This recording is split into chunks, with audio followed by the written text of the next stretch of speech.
I'm not going to spend my time talking about 2020. Do I believe the election was stolen? No, but did things happen in that election that were very troublesome?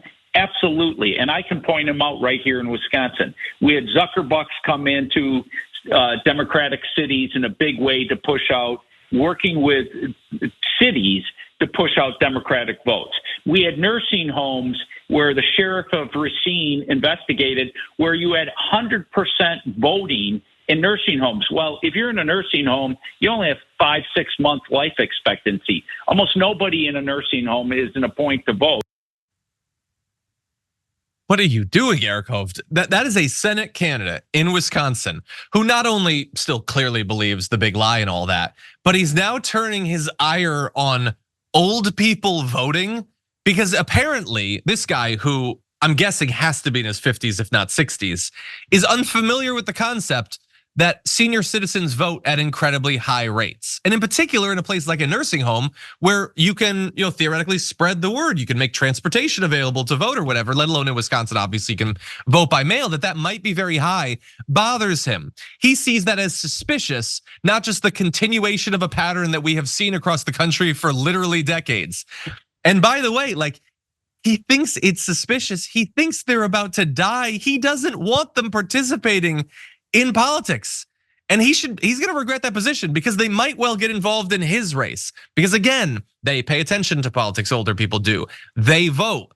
And the idea that he sees them as they're not long for this world, why are they voting at all, is a very weird position for a guy seeking office to actually take. It's also, by the way, not true.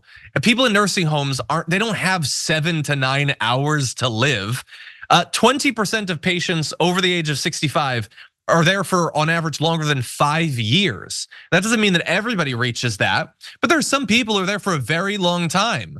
And the idea that that's suspicious if they take time out of their stay in a nursing home to vote is, again, a very weird position for a guy to take. And also, Sharon, I'll throw it to you on this, politicians are generally very careful about proposing anything that would harm elderly people, saying anything that would bother elderly people, because they vote at such high rates.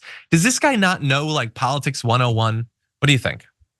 No. Okay, I was distracted though by the mustache. You can buy that on Amazon. I was actually looking it up. You can buy that mustache on Amazon. I'm sorry, you can. The Ron Burgundy thing. It's do you see what I mean? I don't know why you would target seniors.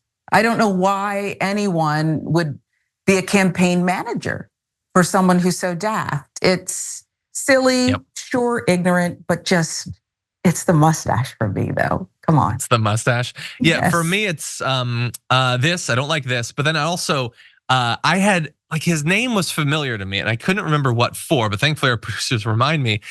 He's the guy that said in a speech, "I'm not saying right now that we're gonna stop selling alcohol or whatever, but maybe we should stop selling alcohol." Yeah. Jesus, man, what century do you think you're living in? He's a banker and an investor who's run for office before.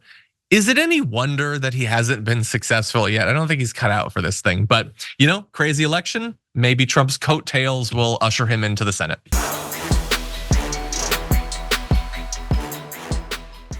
When you click the join button and become a tier 2 member, you get access to all of our weekly top 10 lists. What are you waiting for?